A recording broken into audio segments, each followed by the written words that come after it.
Hi guys, it's Lynn here. Hope you're having a fantastic day. Now apologies for my croaky voice, I'm just getting over this very nasty sort of cold virus. But welcome to my houseplant, houseplant, cacti and succulent plant update. And I've already made a video on our polytunnel cacti and succulent update, which is, there's the polytunnel outside there. And if you haven't seen that video, links up above and also down below to the cactus and succulent plant polytunnel collection that I did probably about a couple of weeks ago now. That's a complete update on there. A lot more happening in there since then, but I'll do an update on there in the next couple of weeks again. But this is our house plants and cacti succulent plant indoor update. And these are the plants we have that either house plants that we have all year round in the house, or also cacti and succulents that are not cold hardy to be overwintered in the polytunnel, and we bring them in for the winter, as in this case here with a lot of the serious cacti. And here I've done this video in 3 parts because 2 reasons. One is it's going to be very long if I put it all into one video, and 3 parts gives you the chance to watch it in three different times. And also the fact that my laptop doesn't render for more than sort of 20 minutes before it just crashes, so I'm having a bit of problems with that, so I'm having to sort of do this in 3 shorter stages to render the video. But anyway, here we are. We start off in the kitchen and these are our Piloceriuses. And there's going to be a bit of sun coming through the window now on them. And these we normally have out from spring and summer. We have them outside in the yard, so they get loads of sunshine out there in the yard. But they're still overwintering indoors at the moment. It's only March, so it's still not warm enough for them to go outside just yet. But maybe in the next month or 2, they'll all be going back out in the yard. But so far so good. They're actually starting to come into growth.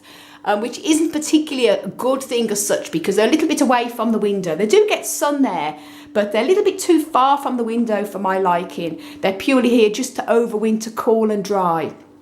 But they're starting to come because the days are getting longer, a little bit of growth, but hopefully they won't encourage them to grow too thin. We're keeping them dry, and they'll be going out the next few weeks anyway, out into the yard again to get maximum sunshine. But they're all doing well, sort of overwintering pretty good here in our kitchen. We have Arizona in our house, guys.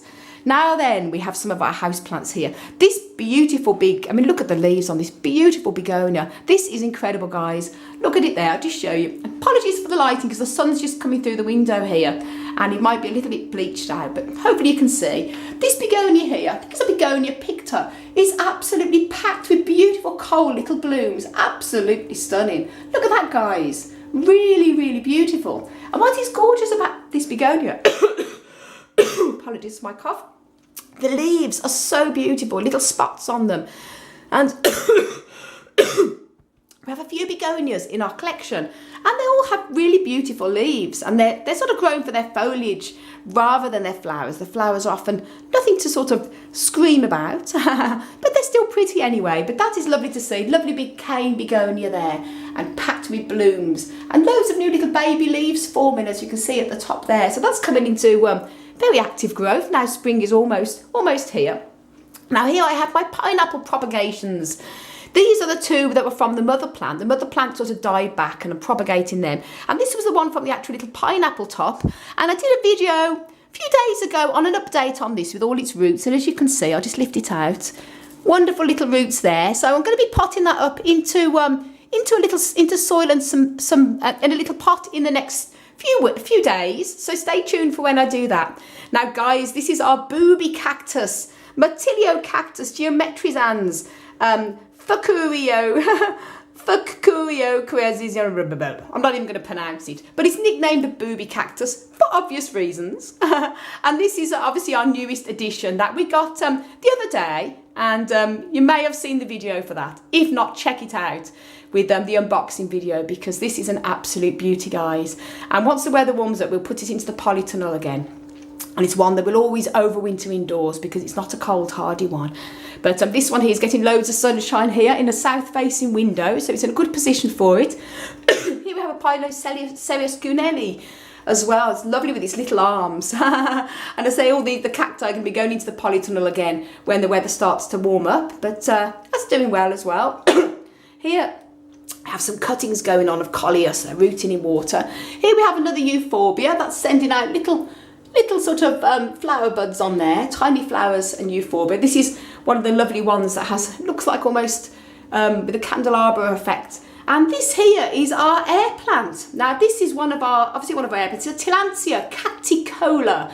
And the reason why it's called cacticola is because in its natural habitat, it grows hanging off cacti. So what a perfect plant to have growing with cacti, guys. Cacti and succulents. And it has recently been in flower for absolutely months, for about 5 months.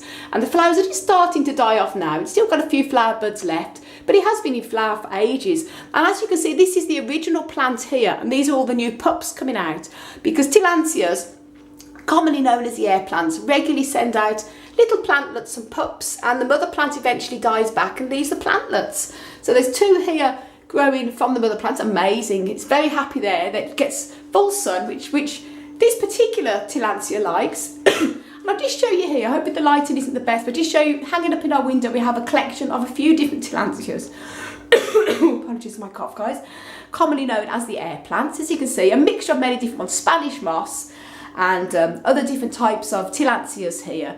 All doing very well in this window. They get sort of, at the moment, because it is still sort of late winter, early spring, they don't get too much sun to be a problem. But I think when the weather starts to get sunnier and the spring is definitely here, we'll have to either move these Tillandsias, because they like to have a bit of sunshine, but not intense sunshine, or might put a shade cloth over the window just halfway down, just so they get dappled sun. We'll see how it goes, but they're doing very well there at the moment anyway. And what I do every single morning is I thoroughly soak them all with rainwater, so they're dripping with water. And I do that sometimes twice a day on sunny days, or if you have to have the heating on if it's very cold. And they seem to be thriving, as you can see, very well there.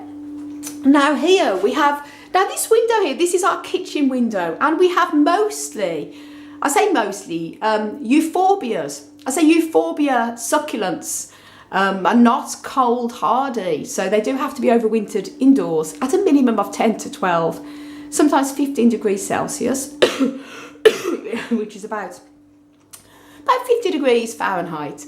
To 55 degrees Fahrenheit. But they're doing very well here on our kitchen window, south facing, so they get plenty of sunshine. And I'm not going to show you all the individual ones because there's many different types. We have Euphorbia obesa, Euphorbia medusa. Just give a bit of a scan round to see. We have Euphorbia milli. We still keep these sort of lightly watered throughout the winter because they are a succulent that do need more watering than a lot of the Euphorbias. Some of the Euphorbias we keep totally dry. But some of the Euphorbias we do keep watering. As I say, varies a lot with the different types. So this Euphorbia milli here is our largest one we've got here. Loads of new growth coming already. And this is one that's been flowering for absolutely just continually. And this Euphorbia here was gifted to us by our wonderful friend Olga from Olga's Dreamland. So Olga, you see that the cuttings you gave us are absolutely thriving, never stops flowering, so beautiful.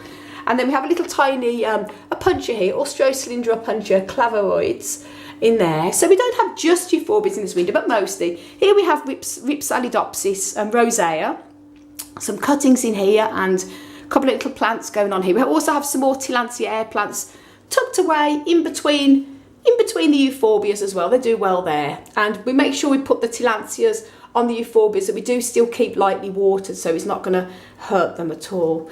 And this one here is Tillandsia testudo. It has beautiful, almost like a lace-like appearance. Just that little dead leaf that's come off there.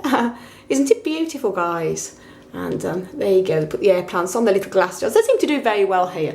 As I say, a mixture of many different types of Euphorbias, all starting to wake up now out of their winter growth. So that's that side done, and that's our window. And then I'm going to show you this side of our... Yep, well, no, we have a lot of plants, guys. But believe it or not, there is actually space, see? We're not too overcrowded. And here we have a Tradescantia. And we have a few Tradescantias, which we have here growing under the grow lights. I'm going to show you them in a minute. Oh, we also have a couple more Tillandsias here on our bromeliad. I say Tillandsias air plants are related to the bromeliad family. So they grow very well on there. I keep this bromeliad topped up with water in its crown and spray the Tillandsias here. And it's coming to the end of its flowering, so this is going to be cut off. And here we just have some cuttings of some garden plants that we root in. I see the new growth coming on there. These is cuttings, bits of plants that have fell off. I just stick them into a little tiny tub of water on their root, and these will all be giveaways for people. And also we're propagating plants for our nursery as well. And then here, this is a Tradescantia. Now it's a tricolour.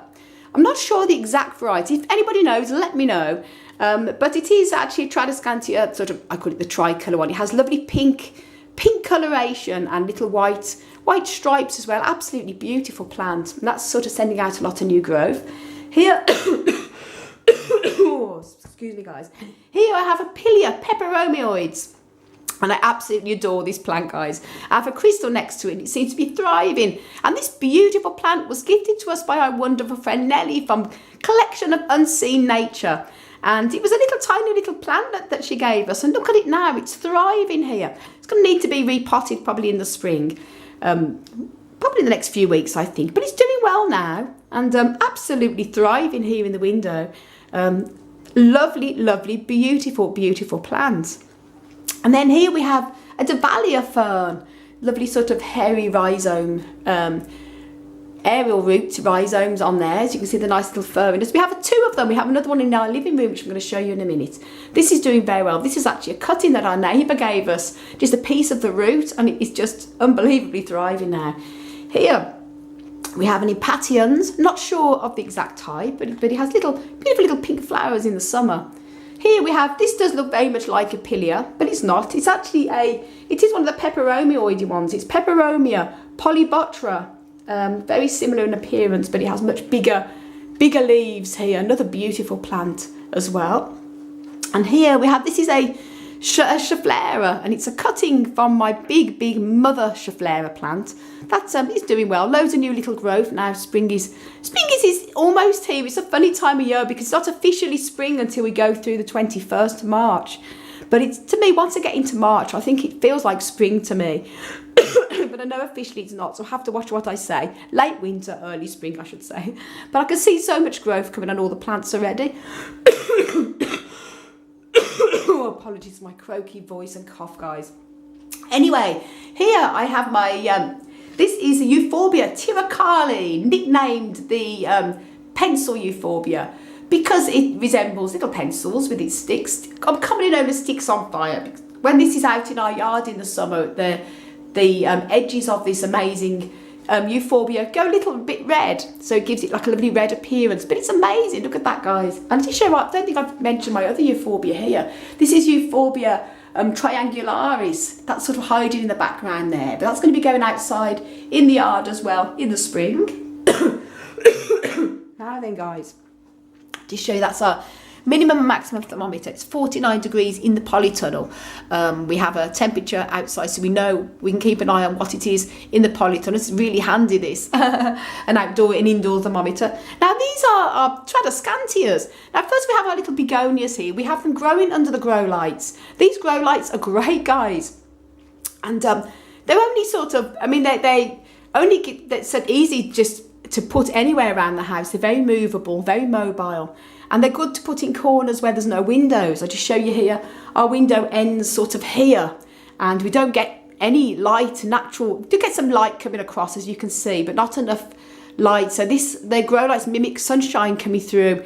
In other words, they put windows where there's no windows. So it extends the window for us, which is great. It means we can grow more plants here. And we have our begonia. Begonia Little Tiger. There's actually two plants together here, and look at talking about begonias, look at the beautiful leaf coloration on that. Beautiful little spotty leaves. A beautiful begonia. And this is our Tradescantias. We have a few different types of Tradescantia here, and this is a variegated, the zebra Tradescantia. All these were gifted to us from cuttings from friends, so it's unbelievable how they have just grown so fast. I think over time they're going to make lovely hanging baskets. And they're doing very well. So that's this side. Now I'm going to show you the ferns. Now then, here we are. We have our ferns over here. Now, this is our little kitchen table where we have our beautiful little ferns. And a selection of many different ones. as you can see here. I don't really know the names of most of them because when we bought them, they weren't labelled, so it's a bit difficult to say. But we have just a selection of different ferns, and again, I mist these with rainwater every single day. We keep them well watered with rainwater when it's available, which is nearly always all the time here in Ireland. And they seem to do pretty good here because, as I say, they're away from the window. This is a south-facing window, and they get a little tiny bit of sun in the winter coming across, but not enough to really cause any problems. Most of the time, they just get bright light here, but they're away from direct sunshine. So ferns don't like direct sunshine. It can bleach the leaves and stress them out, and they seem to do very well here. And I'll just show you a bit of a scan. This one has not been doing too well. This is our maidenhair fern, and it just don't know what it is. They're very difficult to grow, but it just went really sort of brown and crispy, even though we keep it well watered and humidified. But we cut it back here, and it's springing out a load of new growth, so that's very good to see. They're very fragile plants, so they are difficult to grow, but this one seems to be surviving, and whenever it gets knocked back, it just seems to keep coming back again, so that's the good news. And a mixture of different types of ferns here. These ones here are gorgeous with the crispy leaves. Absolutely gorgeous. And these are known as the aspleniums. And we have a few actually in our front garden, outdoor aspleniums. But these are our indoor ones. But aren't they gorgeous, guys? A few different types here. And here as well. And these ones are the ones with the little furry rhizomes. And I'm going to show look at that lovely little furry feet. Aren't they gorgeous? So it's absolutely beautiful there. And just having the name of these again. This one is called a Pteris. Pteris albonita. That's this one here. It has the lovely variegated leaves. And absolutely beautiful. So that's our fern collection. In there, we have more ferns in our bedroom, which I'm going to show you now. Show you in probably either part 2 or part 3. But this is the end of part 1, which is our ferns and the cacti and all our kitchen plant collection. And stay tuned for part 2, guys. And I'm going to put all these videos on all at the same time. So this will be part 1, part 2, and then part 3. So guys, thanks so much for watching. And do go over and watch part 2. And if you want to know more about how to grow cacti and succulents, check out my website, desertplantsofAvalon.com. And as I say, do go over and watch part 2 now, guys. Links will be down below. And also, it'll be down below. So just click on that and watch part 2.